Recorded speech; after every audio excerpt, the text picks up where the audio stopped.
Hello दोस्तों। इस video में हम class 10th economics chapter number 2 sectors of Indian economy को कंटिन्यू करेंगे। तो चलिए शुरू करते हैं। तो जानते हैं कि इंडियन इकोनॉमी में कौन से सेक्टर में सबसे ज़्यादा एम्प्लॉयमेंट है।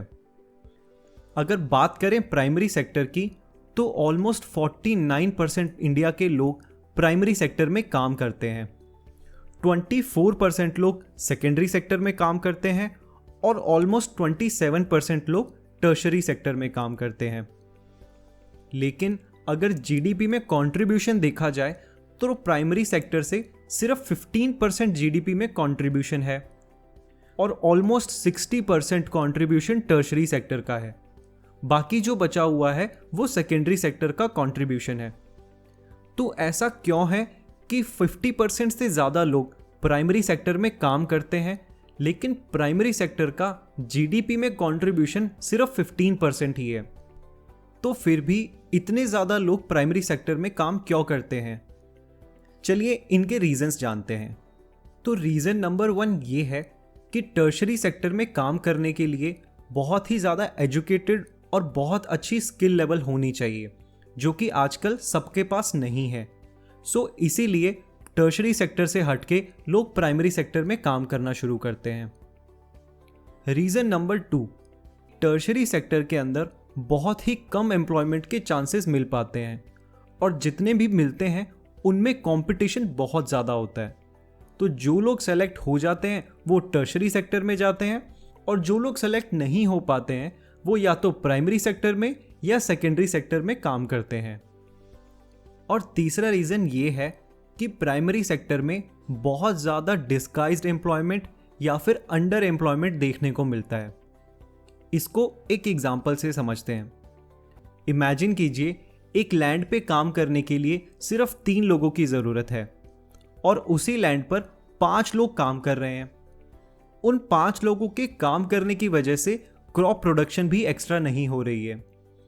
तो यहाँ पर 2 लोगों का अंडर एम्प्लॉयमेंट या फिर डिस्गाइज्ड एम्प्लॉयमेंट देखने को मिलता है और इसी डिस्गाइज्ड एम्प्लॉयमेंट की वजह से प्राइमरी सेक्टर का जीडीपी के अंदर सिर्फ 15% हिस्सा है, क्योंकि जितने लोगों की ज़रूरत है उससे ज़्यादा लोग इस सेक्टर में काम कर रहे हैं और उनकी वजह से क्रॉप प्रोडक्शन भी एक्स्ट्रा नहीं हो रहा है। तो अब ऐसा क्या करना चाहिए कि जिसकी वजह से डिस्गाइज एम्प्लॉयमेंट या फिर अंडर एम्प्लॉयमेंट को कम किया जा सके और उन एक्स्ट्रा लोगों को इनकम का सोर्स दिया जा सके। मेथड नंबर 1 है कि गवर्नमेंट को फार्मर्स के लिए चीप एंड इजी लोन्स का प्रोसीजर डालना चाहिए, जिसकी वजह से वो ज़्यादा क्रॉप प्रोड्यूस कर पाएँ और जीडीपी में अपने हिस्सेदारी बढ़ा पाएँ। सेकंड नंबर है कि गवर्नमेंट को रूरल एरियाज़ में या फिर सेमी रूरल एरियाज़ में इंडस्ट्रीज़ को सेटअप करना चाहिए। फॉर एग्ज़ाम्पल, अगर तुम्हारे गांव में बहुत अच्छी गन्ने की खेती होती है तो गवर्नमेंट को वहां पर एक शुगर मिल इम्प्लांट करनी चाहिए, क्योंकि शुगर भी गन्ने से ही बनता है। तो वहां पर लोगों को शुगर मिल की वजह से एम्प्लॉयमेंट मिलेगा और इसी वजह से डिस्गाइज्ड एम्प्लॉयमेंट या अंडर एम्प्लॉयमेंट भी कम होगा।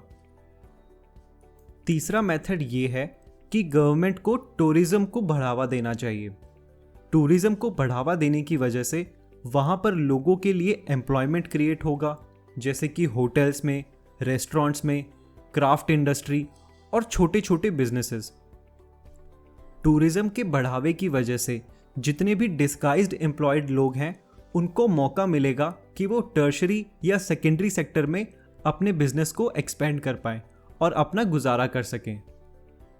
फोर्थ मेथड है कि इंडिया का यूथ ज़्यादा से ज़्यादा स्किल्ड और एम्प्लॉयड हो। तो गवर्नमेंट को ऐसे एजुकेशन प्रोग्राम चलाने चाहिए कि जिनकी वजह से यूथ को स्किल मिले, वो एजुकेटेड हो, जिसकी वजह से उन लोगों को टर्शरी और सेकेंडरी सेक्टर में एम्प्लॉयमेंट मिल सके। इंडिया की प्लानिंग कमीशन नीति आयोग की एक स्टडी रिपोर्ट में ये पाया गया कि इंडिया के टर्शरी और एजुकेशन सेक्टर के अंदर 20 लाख जॉब्स क्रिएट किए जा सकते हैं अगर इंडिया का यूथ स्किल्ड हो और एजुकेटेड हो। लेकिन दोस्तों, ये सारी प्लानिंग बहुत ही लॉन्ग टर्म होती है, जिसमें कम से कम भी 15 से 20 साल का टाइम लगता है। तो शॉर्ट टर्म एम्प्लॉयमेंट क्रिएट करने के लिए इंडियन गवर्नमेंट कुछ शॉर्ट टर्म प्रोग्राम्स चलाती है, जैसे कि नरेगा, जिसका मतलब है national rural employment guarantee act 2005, जिसके अंडर ये कहा गया कि 625 डिस्ट्रिक्ट्स में लोगों को 100 डेज के लिए गारंटीड एम्प्लॉयमेंट मिलेगा। अगर गवर्नमेंट ऐसा नहीं कर पाती है तो उन लोगों को अनएम्प्लॉयमेंट अलाउंस दिया जाएगा, जो कि 100 दिन के बराबर होगा। तो दोस्तों, इस पार्ट में केवल इतना ही। मिलते हैं अगले पार्ट में। बाय।